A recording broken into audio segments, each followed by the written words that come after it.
Saya cerita sedikit tentang sejarah Idul Adha. Dulu ada seorang malaikat yang menjelma sebagai manusia dan beliau ini komunikasi dengan Nabi Ibrahim. Sebelum saya cerita jauh, saya katakan juga saya ingatkan lagi bahwa cara berpikir kita sebagai mukmin itu harus berpikir awal al-khilqah. Awal kita dijadikan oleh Allah Ta'ala, yaitu Nabi Adam materinya dari tanah, nyatanya bisa jadi Nabi Adam. Kita dari sperma, nyatanya bisa jadi manusia. Dengan konstruksi yang sempurna. Dengan cara seperti ini, nanti bayangkan kekuasaan Allah yang tidak terbatas menjadi mudah. Saya teruskan, si malaikat tadi tanya ke Nabi Ibrahim, saya minta kambing kamu. Oh ya silahkan. Asal kamu melantunkan kalimat tasbih, terus dibaca tasbih, indah sekali, merdu, terus bisa minta tambahan kambing, ya. Sampai beberapa kali. Demi Allah, ini baru kambing, baru hewan. Andaikan anak saya pun, kalau demi Allah saya kurbankan. Singkat cerita, versi riwayat ini, suatu saat Nabi Ibrahim diuji dengan dimintanya anak untuk dikurbankan. Ketika beliau atas nama seorang bapak agak keberatan, terus diingatkan ulang oleh Allah Ta'ala, janji beliau demi Allah, anak pun saya kurbankan. Walhasil akhirnya beliau melakukan itu. Dan karena Allah hanya menguji, tidak niat betulan supaya anak itu disembelih, akhirnya diganti oleh kambing.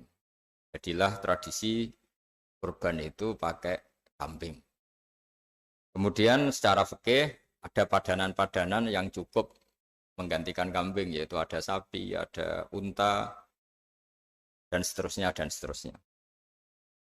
Yang menarik dari sekian referensi yang saya baca, dan ini harus disosialisasikan lah.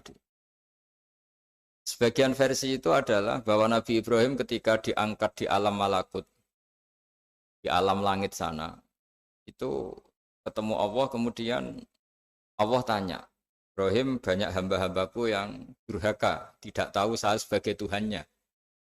Terus kata Ibrahim, usul ya fa'amidhum, bunuh saja ya Allah.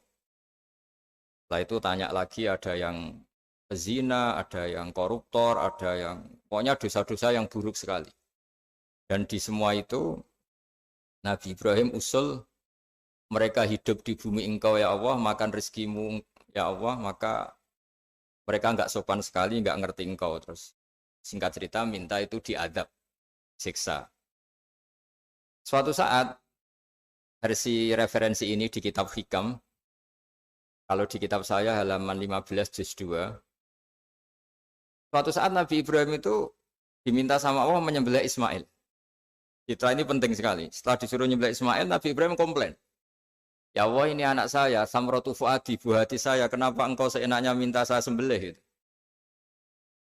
Enggak bisa ya Allah, ini samratu fuadi, buah hati saya. Terus kata Allah, orang-orang yang durhaka yang kamu usulkan supaya saya bunuh, itu hamba saya menciptakan mereka, dasar saya mencintai mereka, karena itu ciptaan saya.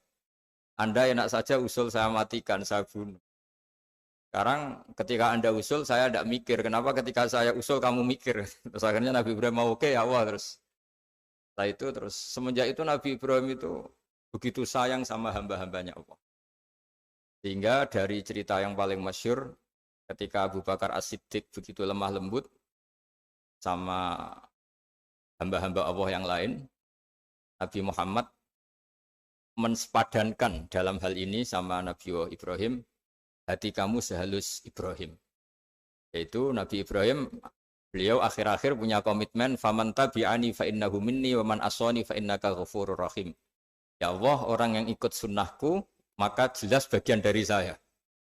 Dan yang sedang durhaka, wa man asani, saya harapkan fa innaka ghafurur rahim. Engkau Maha Pengampun, Maha Penyayang. Semenjak itu menjadi sunnatan muttaba'ah bahwa agama ini agama rahmatan lil alamin, bahwa melihat kemungkaran, melihat kebodohan, ketimpangan, itu komitmen kita ini membenahin, bukan menghabisin. Melihat kesalahan komitmen kita ini in uridu ilal islaha mastata'tu. Komitmen kita ini ingin lebih baik, bukan mengacaukan dunia ini. Semenjak itu terus syariat-syariat Islam disebut anit tabi millata Ibrahim Hanifah, bahwa kita